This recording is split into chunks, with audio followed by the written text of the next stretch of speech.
o'z kafeyingni ochish, kiyim brendini yo'lga qo'yish yoki marketplace'ga chiqish chiroyli eshitiladi.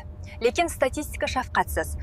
Bunday bizneslarning 10 tadan 9 tasi birinchi yilning o'zida yopiladi. Kuyib ketish, ijara.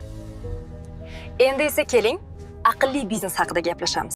Nega men Greenleaf bilan hamkorlikni tanladim? Bu shunchaki emas menga. Bu aniq hisob-kitob. Bugungi kunda dunyo sog'liq va ekologiyaga qattiq e'tibor qaratmoqda. Odamlar endi agressiv kimyo va shubhali kosmetika bilan o'zini zaharlashni istamaydi.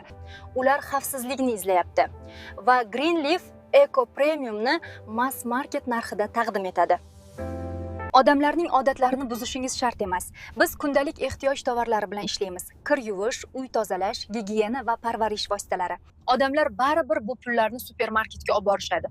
Bizning vazifamiz esa shunchaki ularga yaxshiroq do'kon eshigini ko'rsatish. Bozor ayni vaqtda taqsimlanmoqda va bugun eko nishaga kirganlar ertaga asosiy daromadni oladilar. Boshqalarning muvaffaqiyatini kuzatishni bas qiling. Menga direktga tizim so'zini yozing va men bu biznesni noldan qanday boshlashni ko'rsatib beraman.